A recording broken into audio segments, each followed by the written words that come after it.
So welcome to the All Souls UU Forum. We're being recorded for both YouTube video and audio for rebroadcast on KKFI. This morning's speaker is Nomachat Adiang, who is an organizer with Missouri Healthcare for All, which is the group that led the very successful campaign to have voter approval for expansion of Medicaid in Missouri last year and survived a successful court challenge and is now, I believe, going into effect.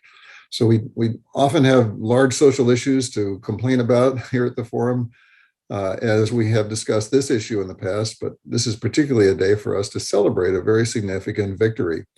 And Nomachat played a very significant role in this as well. So I've asked her to come and talk about how this happened, how it came to be, why it was successful, and what she sees as the challenges ahead in this campaign to get better health care for Missourians. So with that, I'll turn over to Nomachat, and we'll talk for about 35, 40 minutes, and then we'll have a little break, and then we'll do a little question and answer for those participating.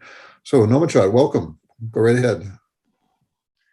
Yes, hi everyone. My name is Nomachat, and I'm the Kansas City organizer for Missouri Healthcare for All. I guess I'll talk a little bit about myself before getting into the campaign. I did grow up in Kansas City. My family came here from South Sudan as refugees. So I've been here since I was about 4 years old. I think I kind of got into organizing accidentally. I didn't know that's something you get paid for. I went to school at Missouri State University to study sociology and global studies. And then through my volunteer work, I learned about organizing with the Jobs of Justice in Springfield. And then when I decided to move back to Kansas City at the end of 2018, they referred me to the Jobs of Justice here in Kansas City. And that's actually kind of how I started on the Medicaid expansion campaign. I first started as a volunteer because we started gathering signatures in August of 2019 for the campaign. And then in the middle of it, had gotten hired by Missouri Healthcare for All to continue the work with signature gathering.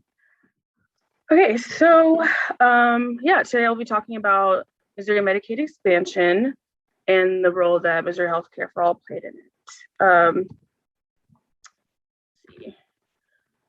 So Missouri Healthcare for All, the ultimate goal is to fight for access to quality, affordable healthcare for all Missourians.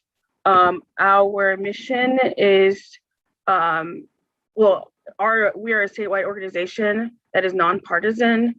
We are faith and community-based grassroots movements. We're dedicated to principles that every Missourian deserves access to quality, affordable healthcare, no matter where they live and how much money they make, or their identity. So our work has been focusing on the pillars for a new American healthcare system. So it includes 6 components. 1 is an integrated system. 2, that everyone would have the freedom to choose their provider, that there be no cost barriers to care, that it is economically prudent, that is comprehensive care, and then there's an emphasis on community and health equity. So those pillars are basically a visionary framework that we use to guide our work beyond Medicaid and other policies that we advocate for that kind of protect current policies that have been placed, like Medicaid. And for us to evaluate current and future proposals for a new healthcare system, a policy document, it's more of a way for us to see, do these policies have those components? And if they do, then it's a closer step to universal health. And so the pillars are the cornerstone of our organizing. So I'm going to talk about what it means to organize. So organizing is about collective action that people that are directly impacted challenge the status quo, demand changes in policy and practice, educate communities about root causes, and advocate and agitate for systemic and just solutions. So the focus of organizing is for those who are directly impacted to build the power and use that power to influence not only legislation, but eventually transform how we look at systems. We organize is to build power in essential in a way to affect change. We need impacted people to inform and guide our work and inform and guide policy, because a lot of times those who make those decisions are not those who are going to be the most affected by those policy changes. And we use it to grow our own base and increase the power to enact change throughout the state of Missouri, and then obviously throughout the whole of the United States. So before we talk about like the Medicaid expansion campaign, this is basically how Medicaid worked before expansion. So those who qualified were seniors, children up to about 300% of the poverty level, folks who were pregnant, but with that, you could only get support up to 60 days after you gave birth, which is problematic because maternal mortality is something that happens within the first 12 months of pregnancy. And so you're actually at risk of dying 12 months after you give birth.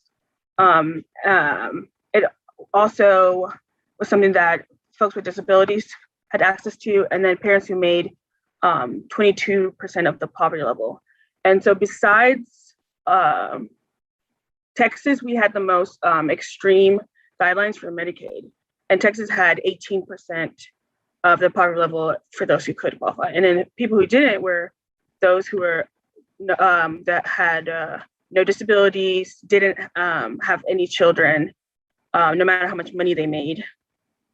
And then parents who made more than 22% of the poverty level. So if 22% of the poverty level is basically $319 per month, or about $4,000 a year for a family of two. So most people make minimum wage, and even if you made minimum wage, you would not have qualified for any form of Medicaid, and that was the problem. So there was a lot of folks that were in the Medicaid gap. A lot of folks couldn't get insurance through their job. I think only about 54% of Missourians have healthcare through the health insurance through their job. A lot of people couldn't afford the health plans in the marketplace. There were subsidies, but not all of the folks could qualify, or the amount they would have to pay would be really high. And basically, folks would put off going to get healthcare needs met until it was too late, which also put a burden on our healthcare system, because we know going to an emergency room is much higher, and at that point too, whatever health condition you had would be at a worse state than it would have been if you were able to go for preventative care. I think an interesting example of how we can see this is that Missouri was ranked 44th for maternal mortality, and for Black mothers, even with the outcomes for mothers as a whole, Black mothers were 3 times as likely to die from birth, and the reason being because a lot of women did not receive any form of healthcare access until they got pregnant, and so there was no way to see any like conditions that they would have to watch beforehand or to prepare them for a healthier birth. But yeah, so it was a lot of people. It was about 250,000 who would have qualified for Medicaid expansion when it was available to us in at this point a decade ago, that had never had gotten it, which also directly impacted how many folks who might have even passed away because they never got the healthcare they needed. So Medicaid expansion would increase the requirement to 138% of the poverty level. So for a family of two, that goes from $3,800 a year to $24,000 a year. And it also allowed childless adults to qualify. I myself did not have insurance. I was a benefactor of the Medicaid program since my mom came here.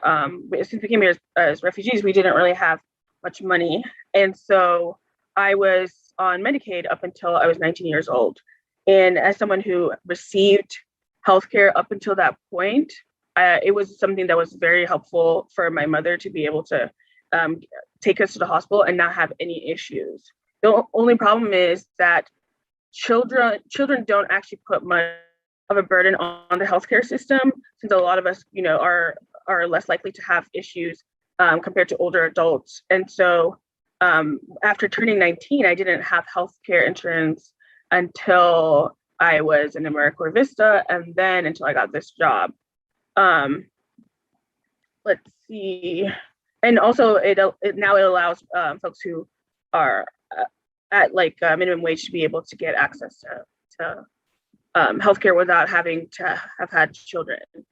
It also brings more money back into the state of Missouri, since now the state will get 90% of the costs paid to by the federal government. The other impact that not expanding Medicaid had was on rural hospitals. Even now, there have been a few hospitals that are vulnerable to closing.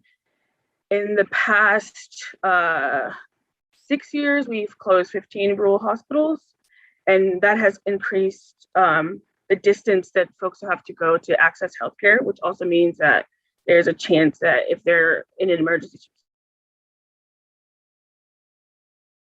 situation, they may not be able to make it. It's all because of the fact that money was not going back into a lot of hospitals.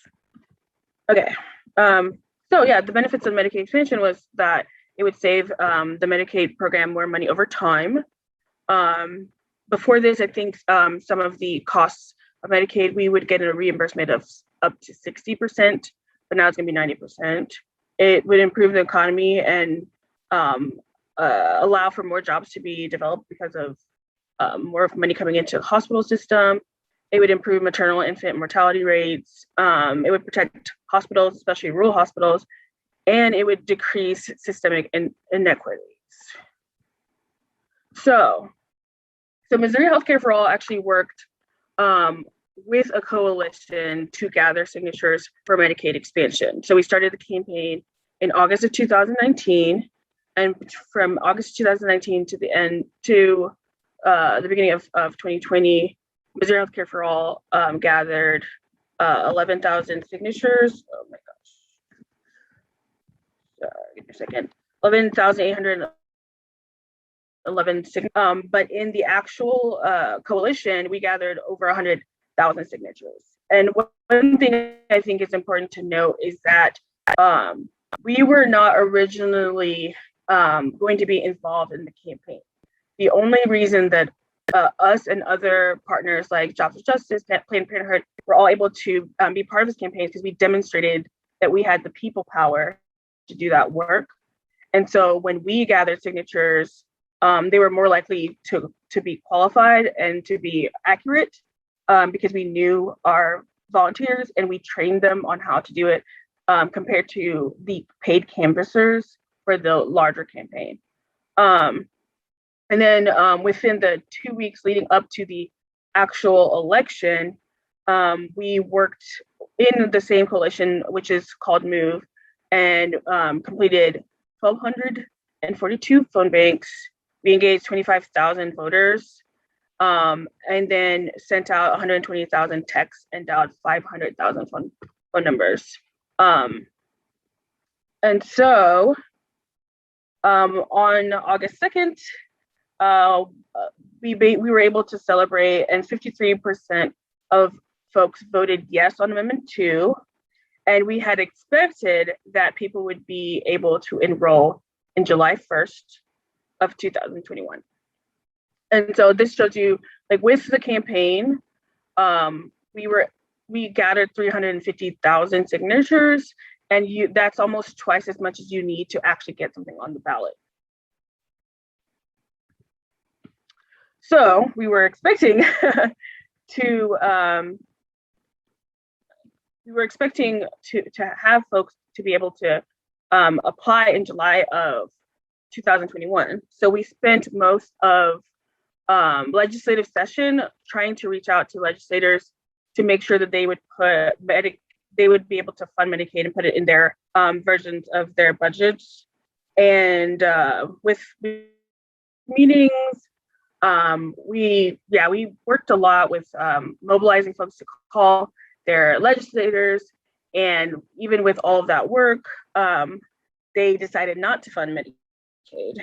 And then the governor, who had originally stated that he would respect the will of the voters, and that he even included funding in his proposed budget, basically reversed he reversed his actions and then withdrew the state plan in May. And so that put us in a very stressful situation because we did not know what we were going to do about this. And so since at that point, it was not in the legislator's hands, it was in the governor's hand.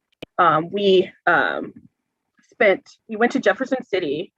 First, we did a statewide rally regionally. And then we went to Jefferson City to rally against the governor and marched to his actual office to kind of pressure him. It was a very interesting experience because we met with so many faith leaders and folks from across the state in one area. And the governor was actually in that building. And we were kind of worried about, so like basically that was one of the tactics we used, but at the same time, we were also working to the state for not expanding Medicaid. And so two of the storytellers that we worked with were part of the plaintiffs. There were three single mothers who filed a lawsuit against the state. And so basically saying that we had a constitutional right to it. At first, the Cole County judge ruled against the plaintiffs in June. And then in July, the Supreme Court overruled Beadham's decision, and they unanimously named up to the law of the land. And so, and then in August, Beadham mandates the state to begin enrolling those making 138% poverty level and above.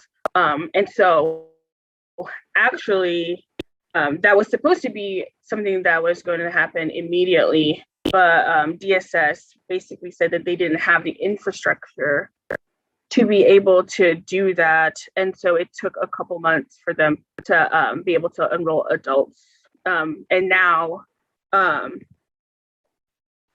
Friday, the Department of Social Services began processing applications.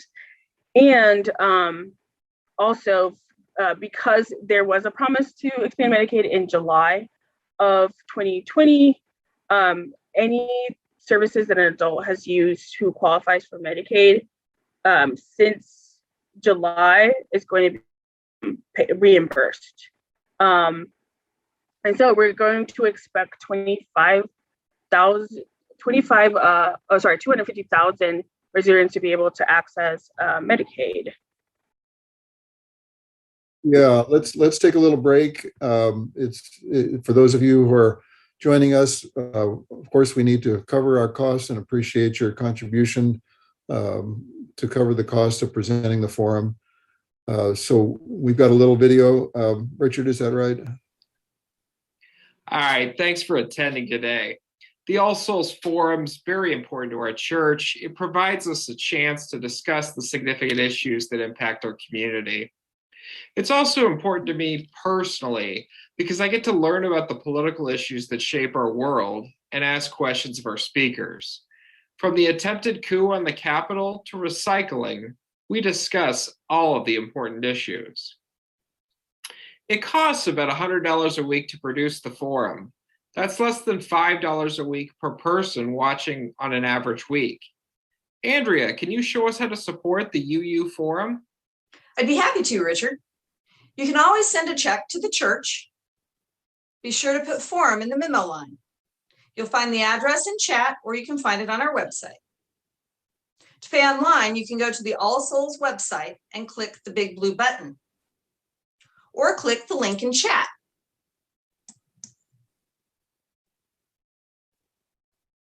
When you get to the giving page, enter the amount that you would like to give. On the next line, be sure to pick Give to Forum so that the money comes to support the forum. After that, you can choose how often you'd like to give. You can leave it at Give This One Time, or you can pick Give This Weekly, every 2 weeks, monthly, or yearly. I like the idea of making a payment each month. It's just easier to budget. I agree. That's what I usually do. After that, you can choose if you'd like to give with a debit card, credit card, or ACH bank transfer. The bank transfer will ask you to enter your numbers off of your check, and it will come directly out of your checking account. Once you've chosen that, pick Continue, enter the rest of your information. Feel free to add any comments you'd like. And if you'd like to cover the processing fee, you can click the button there and then click the Give bar. Well, that seems easy enough. And let me take a moment to just say, hey, thanks to everyone making or planning on making a contribution. Now, Andrea, you keep mentioning that the links are in the chat. How do I see that?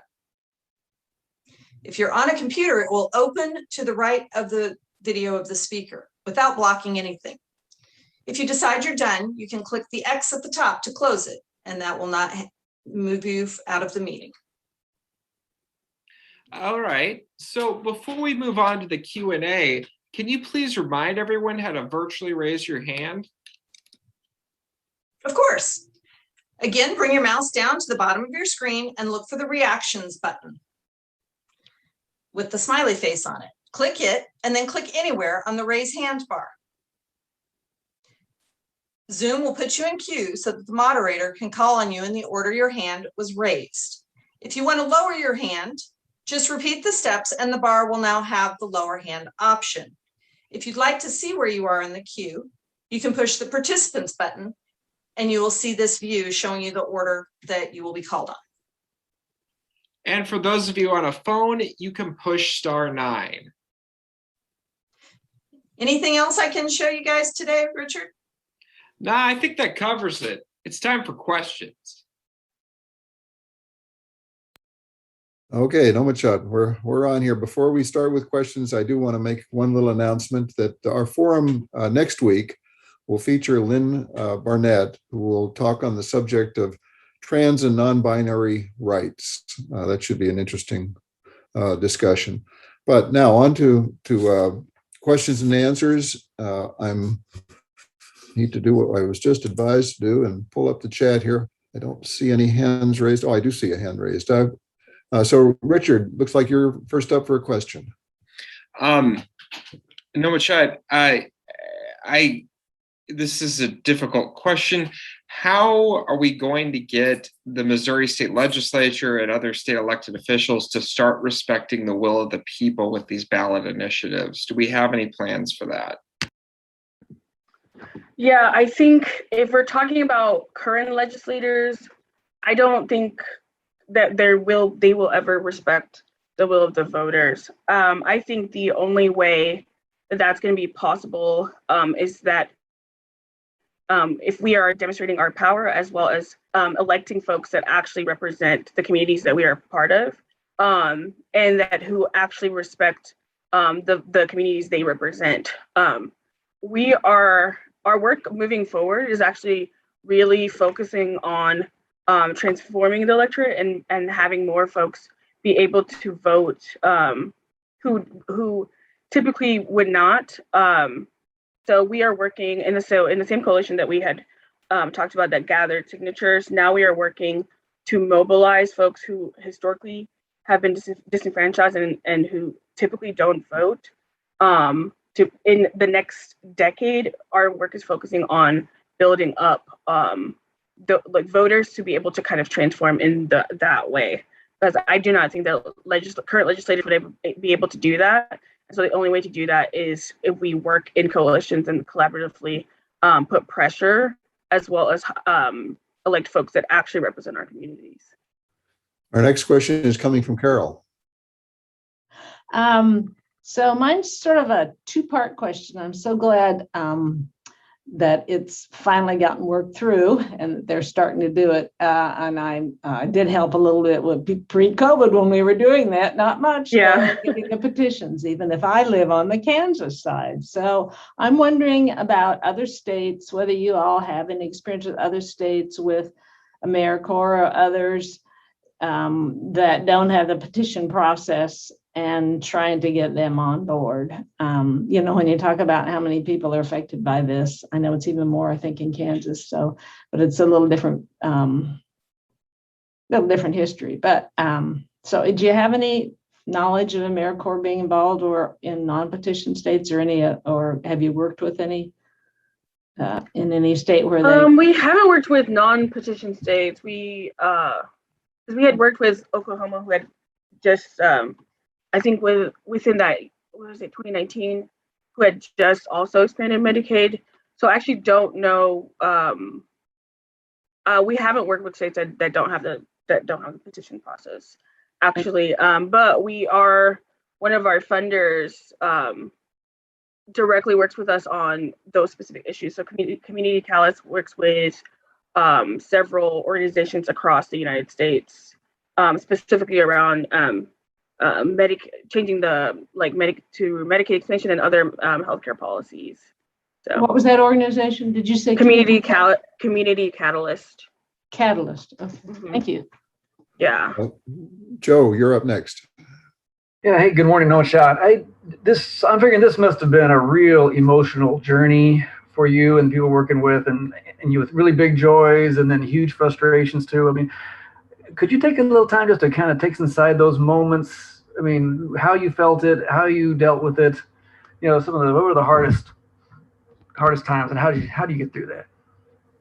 I think at the beginning, because our goal was so steep, I think for us, we were so focused on, especially with the signature gathering piece was a lot of work. And especially because by the time that we were getting toward the end was also when the United States was taking COVID more seriously. And so the last time we did a larger signature gathering event was during the primaries, which was a very interesting time to do it because at that time they were advising folks to not to social distance. I don't really think we had the mask mandate yet. So it was kind of like a risky time to do it, but also it was the last stretch that we needed to be able to get all the signatures that we needed to turn in by April. So we were basically posted in a lot of districts where people were in line to vote and were able to gather. And by the end of that day, we basically just celebrated in camaraderie in terms of the work we had put in, because it was several months of preparation, and we had debriefed in January together.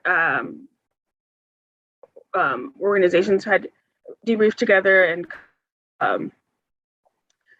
talked about the challenges that we had, or the pros of like places that we have gathered. One thing that was great was being able to, when gathering signatures, also collect people's stories, because people who were signing, some of them would have been the folks that would qualify to get health insurance. So to be able to hear their stories was amazing. And so when August 2nd came around and getting out the vote, we basically put, like, a lot of our volunteers worked very very diligently. And by the end of, I guess I'll say by the end of the campaign and by the beginning of August, people were exhausted to the point where it was harder to get people involved in the November campaign. And then with COVID, I think, yeah, it was a very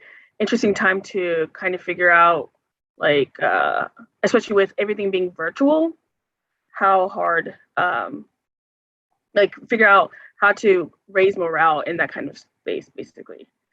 So there were large celebrations virtually, like with the fact that Medicaid got expanded. It was a very emotional time for all of us. I was emotional because I had a younger cousin who had Crohn's disease, and he had just turned 19, and his mom doesn't make that much money, and the kind of thing what he had to do regularly, and with the fact that he had just been dropped off Medicaid actually early than he should have, it was something that we were very concerned about. And I could just think about people who know a lot of others who had those same kind of issues. And then that also reminded me about, like, the fact that our get out the vote plan before COVID was going to be more in person. And so we were actually very concerned about the fact that how are we going to be able to reach people and get folks out there in the middle of a pandemic, and how are we going to be able to train people in phone banking and understanding like the Medicaid, the talking points we were using to let folks know about about Medicaid expansion when we would have been doing phone banks in person in the same rooms. And so it was a learning curve actually to turn everything virtually. And a lot of our volunteers are actually folks that are retired. And so there was a lot of work to also, on top of teaching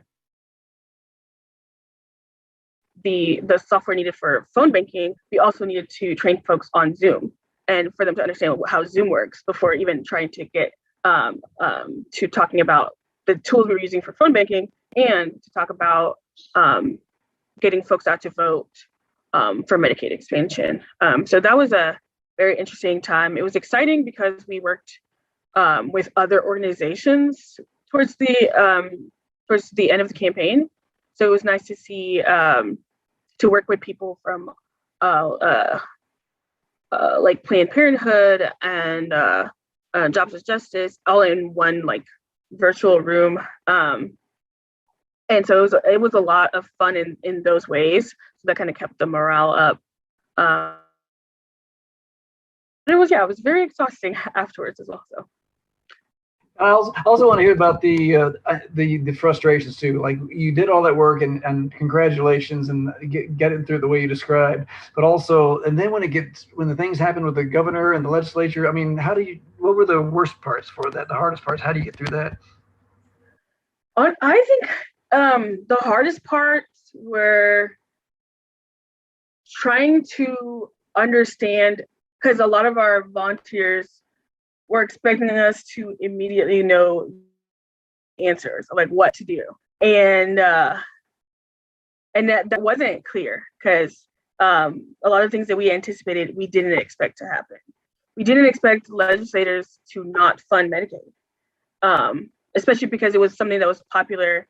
One of the things we would tell like a senator or a representative is like, this like Medicaid expansion was popular in your district. And we were able to say, like, oh, in this district, 50, 60, 70% of your voters voted on Medicaid. But it was interesting to see that they just dismissed that. And I think it was a lot to try to be able to understand, like, what can we do as an organization to try to, like, what is to do strategically. And so that's why, like, for us, rallies are an effective way for people to at least get their emotions out about their frustrations. So we did that throughout the state strategically. The other thing that was kind of interesting to deal with was the fact that there was like the larger Medicaid expansion campaign, and then there's like the work we are doing with our volunteers. So we connect the volunteers to the Medicaid expansion campaign. So we knew there was a lawsuit happening, but we obviously didn't know like what direction they would go with it. So having the lawsuit and also having it still be legislative session, we basically tried to do as many things as we could, but there was not as much confidence of we didn't know what was going to happen. And to be quite frank, our like the environment in the Capitol at the time was kind of volatile. You really didn't know what decisions legislators were going to make about things. The other concern was just COVID and their response to that, because I remember that they were heavily focused on things like, you know, making sure that businesses weren't liable for their actions during COVID, and there were so many bills trying to attack a lot of things like protests and things like that. So it was an interesting time and space to be in, and it wasn't. And then on top of it, people were starting to experience Zoom fatigue and trying to somehow balance all of that and not know what it means to be in a pandemic. So yeah, it was not an easy time. I think we mainly just relied on building morale in ways like doing rallies and having events where people were able to just tell their stories and educating folks on other policy issues. So at least they felt informed enough to feel comfortable, but that's all we could at the time. Nomachat, this is Michael. Let me jump in here. I know we've got another question from Richard, but I wanted to ask a question that's been on my mind. Can you help all of us understand the minds of those, particularly in the legislature, but really across the state, who are opposed to Medicaid expansion? It seems like such a no-brainer to me when the feds are paying 90% of it and there's so much benefit for the people and for the state. I actually heard a speaker, one of the Republican state legislators, talk against Medicaid expansion just the week before last. And his argument was that even with the feds paying 90% of the cost, Medicaid at the expanded level would consume more than a third of the state budget. Is that accurate? And if not, what is the correct proportion of the budget that this new law will actually consume out of the state budget? Do you know the answer to that? I know part of the answer. So Medicaid and programs like it do take on a significant part of the budget. That is something that is true. The difference is that even if we don't expand Medicaid, that would still be true, but with us getting less money in terms of reimbursements. So it wouldn't make sense to not expand because we are basically denying federal money coming into the state. I actually think the reason that they use these talking points is more for political reasons and has nothing to do with like fiscal sense or anything like that. Because during the campaign, they were even using racist dog whistles, like saying that undocumented people could get Medicaid.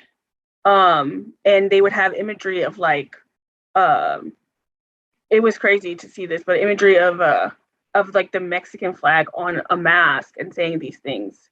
In all honesty, you can't get Medicaid unless you are unless you have some kind of form of documentation.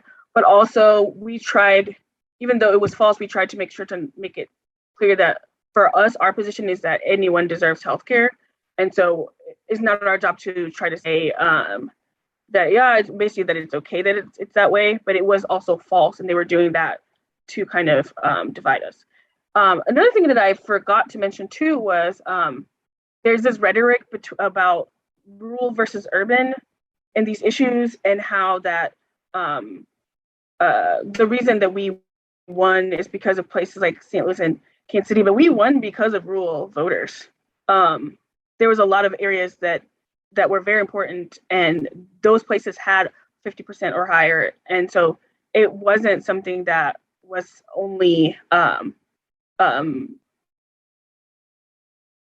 in urban areas that people voted. Yes, that's important to bring up because that is a strategy that's used a lot, is to divide rural and urban, which in honesty is coded language that's more about race. And to try to use that to divide us and make it seem like we're not on the same page and that these policies don't directly impact all of our communities. Well, if you had to say, here's the most significant motive for those opposing Medicaid expansion, what is it?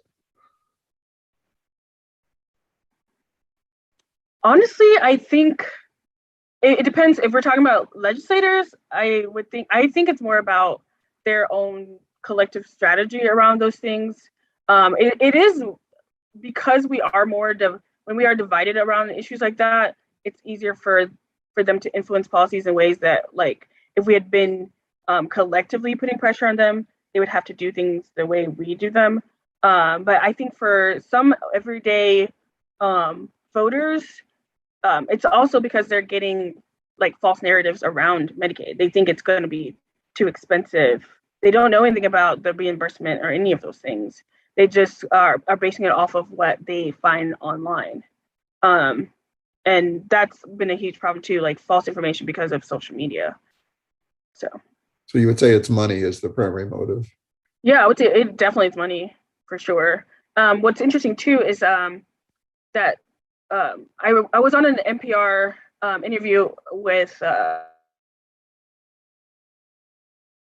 I think it was Hegeman, and I thought it was interesting that he was saying things about, like, if we expand Medicaid, how are you supposed to help the kids and education? Like, we won't have money for either thing. Which, if someone's listening and doesn't know anything, that'd be like, oh yeah, that makes sense. But in all honesty, like, they have been continuously cutting funding for education. So like that's not something they actually care about. And on top of it too, they have made, especially specifically Hegeman, for example, had made a decision with the crime bill a couple of years back that ended up costing the state way more money than they actually proposed it was going to. And so there's also this unfair treatment of, like, if there are programs that directly help people, it's almost like they are under the microscope and have to be perfect, and our math has to be right about how much money is gonna come into the state, all these things. A lot of bills, especially around things like crime, are not as heavily regulated, and they have been ways to cost the state a lot of money. In relation to Medicaid, actually, work requirements for Medicaid cost the state money. It costs way more money to have to try to follow through. When I was at America Vista, which you don't make that much money, I applied for food stamps, and I had to verify, like, my income and give them the information. I did what I was supposed to do and still got denied. And the reason I got denied was because of human error. And then I had to go through this whole process to call them, and they were like, okay, and they had to fix it. But to have to pay additional people to follow up on things, it costs the state more money than to just be able to give people the access to the things they need, especially because, again, there's no reason for work requirements, since most people who need Medicaid work. That's the problem. They all have jobs and cannot afford healthcare. Okay, thank you. Richard, you've had your hand up. Yeah, so you kind of partially answered my question in what you were saying, but if you could elaborate, please. To what extent do you think the resistance among some white voters to Obamacare has to do with anti-Black and Hispanic racism? Oh, I don't know to what extent. I would say that the fact that it's called Obamacare is the issue that some voters have with that. I've heard people literally say that they don't Obamacare, but when you say Medicaid expansion or anything related to that, then they are okay with it. So it's like the way things are framed is the issue.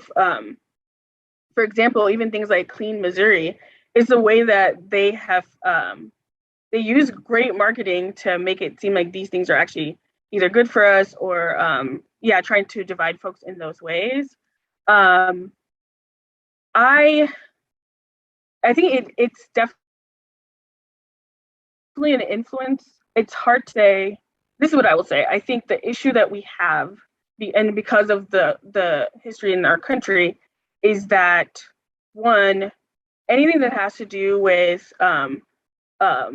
providing public support around healthcare has already been attached to Black and Brown people, and for that reason, like that being the main person in folks' heads, it makes it seem as though the things that they're going is not the same thing as the person that's going through. So like, and I've seen this happen before. It's like, oh, those people don't deserve these things, but like I should be able to get these things because I work hard, and it's because they don't see themselves in those people. And that's not like an every white voter thing, but that is a component of the issue, is attaching entitlement programs to racial identities, and so that being the stereotype, people are basically like, that we're not the same, and that's really what the issue is, and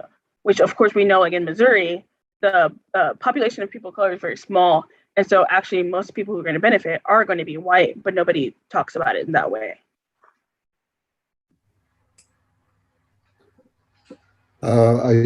Joe, you've got another question.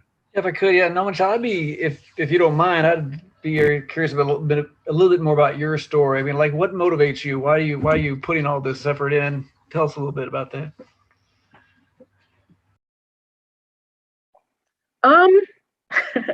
It's a good question. So like I said, my family came from South Sudan.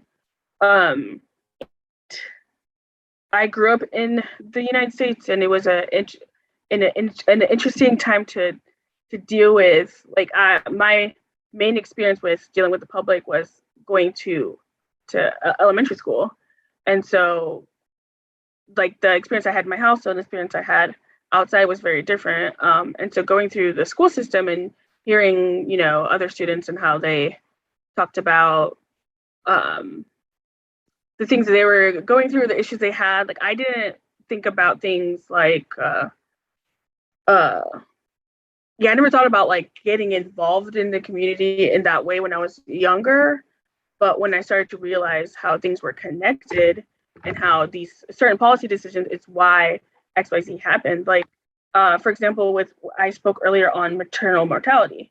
One of my siblings was, I'm the only one that was born outside of the country. So my sister right after me was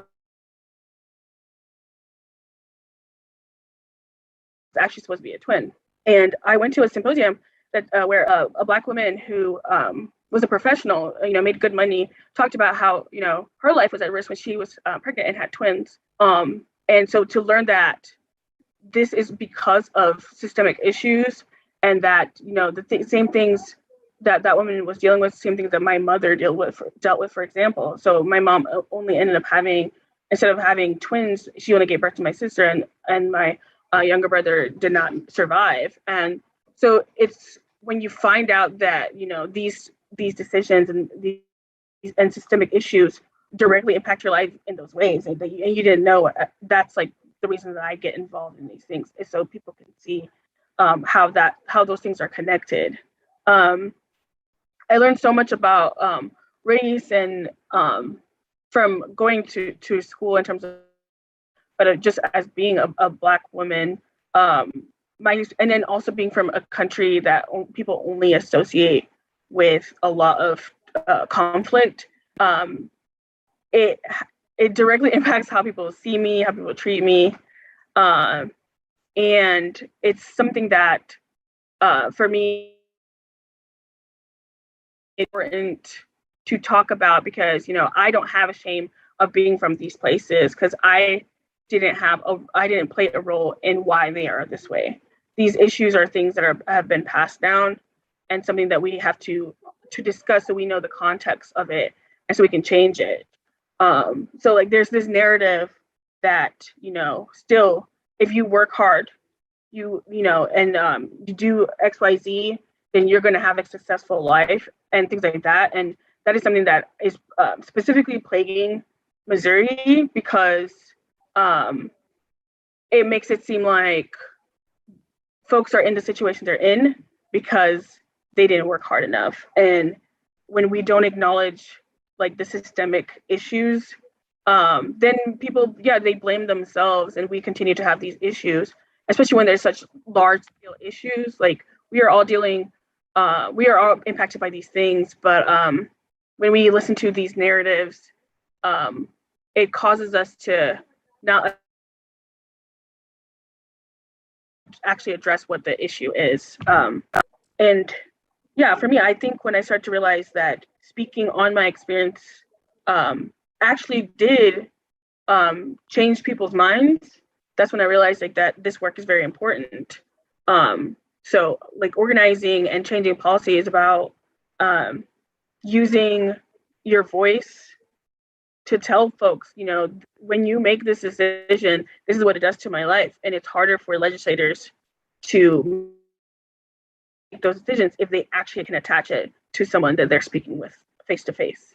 So we know it works. The only difference is that legislators also organize and they have money power, and we have to leverage people power to do the same thing they've been doing.